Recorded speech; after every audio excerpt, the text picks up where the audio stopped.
Hey everybody, how you doing? Chad Wesley Smith, JTSstrength.com. Just going to answer some questions for you guys. Got a real good group of guys today. I just finished training. We got Ryan Brown, Dark Side Strength and Conditioning. We got Mike Tashir, Reactive Training Systems. Myself, and Corey Hayes from Berea Barbell. We got Brad Little from Berea Barbell, Brandon Lilly from Berea Barbell, Jim Laird from J&M Strength and Conditioning. So the first thing we want to talk about today is mobility work, which I think is a very overlooked thing by a lot of powerlifters, and recovery work. So, Corey, I hear you're quite the mobility expert. Why don't you lead us off with, what are you doing for your mobility work? A lot of the work I do is band distraction work. Like I'll put a band around my hip, pull it out of the socket a little bit, and then stretch around, get outside the joint a little bit so I can get more range of motion. Really before every day, I stretch my shoulders out, my biceps, because they get beat up real easy. And when my back starts hurting, I'll get my hamstrings, just stuff like that, just to keep normal. Like I don't want to get too flexible because you start losing strength, but you want to be able to go through normal range of motion, or you just get hurt, basically. Yeah, I can further that from Corey is that when I came in, I was beat up pretty bad, and really if you can't go through the range of motion of your required lifts, what's the purpose of working out and training so hard? So, Corey kind of showed me some stretches to do, and I had terrible glutes as far as tight, lower back tightness, insertion on my hamstring was awful, and it was really all tied into my glute. It was causing everything to compress down. So, opening that up allowed me to squat a lot more freely. After the 2 meets that I've got coming, we're really going to attack my hips, but basically the mobility work is what's going to allow you to be an effective powerlifter, not just right now, but as long as you want to be, because like he said, if you get tight and bound up to the point that you can't even do the lifts, what are you doing? So it's important to take into every aspect, like we're going to talk about recovery in a minute. It's not just what you do in the gym, it's what you do to allow you to be in the gym, and when you go home from the gym too, that matters a lot. Yeah, yesterday I got an assessment done by Mike Robertson up at Indianapolis Fitness and Sports Training, and obviously mobility is his thing, and it's kind of what we talked about. It's like powerlifting and strength sports are such like a war of attrition that if you can stay healthy for 5 years, 7 years, if you put 8 years of uninterrupted training back to back, like it would be impossible for you not to be strong. But so many guys, they get 6 good months and then you got 2 bad months and a good year, and then 6 months where they're beat up. And I think so many people, it's so easy to do the right stuff when you are beat up, but you can't be reactive to it. No offense, Mike. you have to be proactive in taking care of that stuff. I think the big thing is you have to be consistent, and a little bit of all the time is better than doing a whole bunch and not doing it at all. And then working on the problem areas, like obviously all of us are going to have T-spine issues, and for me, ankle mobility played a huge role, being consistent on that, because people forget how important the ankles are, in the squat. Obviously that's why Olympic lifters wear Olympic lifting shoes.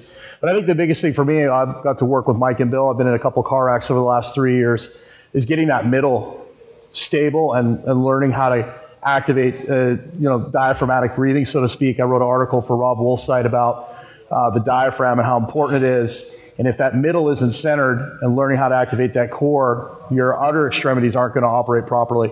So it's kind of a different way of thinking. But since I've started working on breathing, that's really kind of helped me a ton. I do that pretty much every day. And the theory behind it is that if your core, your diaphragm isn't active, your low back and all these big prime movers have to turn on to compensate for it. And that's the reason why a lot of us are so tight, walking around, because these big prime movers are working because our stabilizers aren't working properly. So when you turn those on, those big prime movers are able to shut off, so they're not on while you're brushing your teeth, so that they're saved for when we actually lift.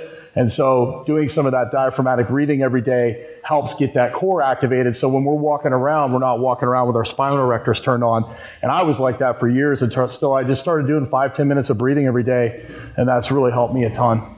That's one of the big things. I think that a lot of times people maybe misdiagnose what's going on. They say, oh, my hamstrings are tight, and then they stretch their hamstrings and stretch their hamstrings. Nothing ever gets better, and then they just assume that stretching doesn't work. Right.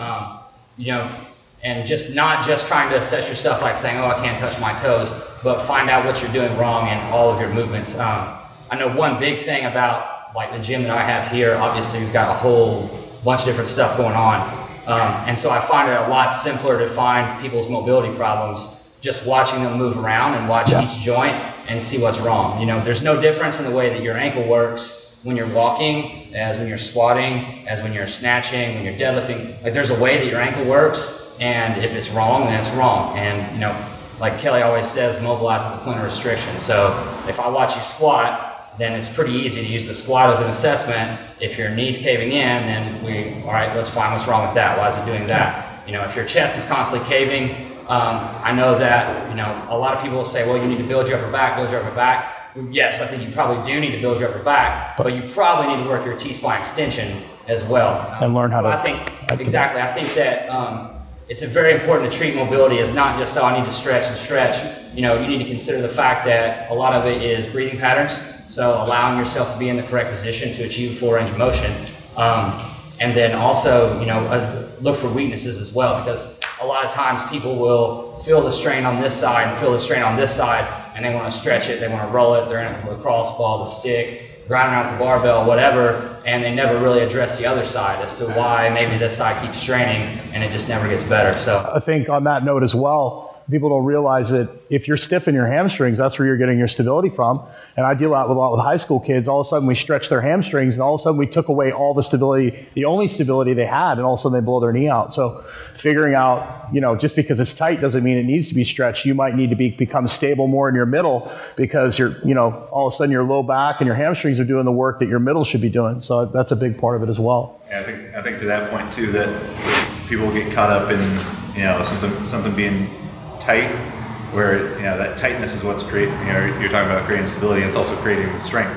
Correct. Like, you know, I don't want to be able to touch my nose to my knee, because, you know, then where's going to be the pop in my hamstrings to pull a big deadlift? That it's, you more need to maintain like muscular suppleness, you know, through getting soft tissue work and that kind of thing, breaking up all those adhesions and scar tissue and stuff, rather than worrying about like, oh, I'm so flexible I can do. Right. That's just enough work to stay healthy. How much mobility do you need? Like, obviously, if I'm going to do 37 million snatches in an afternoon, I need a little bit more mobility in my shoulders and my hips than if we're going to be bench pressing. So, I mean, if you're a powerlifter, then you really shouldn't want to be as mobile as an Olympic lifter. And I'll speak for what I do as far as mobility, and kind of going along with that. And I'm sure everybody would agree that if you need mobility work, then do it. But for the people that maybe don't need it, they already have the mobility or the stability that they need, then that's probably not where the focus of your training should be. And for me, I don't have a problem with shoulder tightness getting under a bar or anything like that. So most of the mobility work that I do comes in the form of other exercise. Maybe doing a barbell circuit where I use some other lifts that require extra shoulder mobility, or some kind of lift that requires me to move my hips a little bit differently than the same movement patterns over and over. So, but I can roll that in with some metabolic conditioning type of things, so you maintain your ability to move, which is all the mobility is. You know, so once you get the ability to move, then you can continue to develop it by pairing it with some other things. So maybe it gets a little bit more interesting than rolling around on a foam roller or something like that. Yeah, I definitely, maybe to wrap this point up, like what Mike's talking about there, is that I think too many people lose sight of being a strength athlete. You know, they want to be powerlifter today, strongman, whatever it is. But, you know, if you're an athlete, you can do anything. And yeah, so maintaining actual athleticism, you know, even though your sport may be entirely static, you know, just bending your knees and standing up, that, you know, maintaining being an athlete is definitely important. So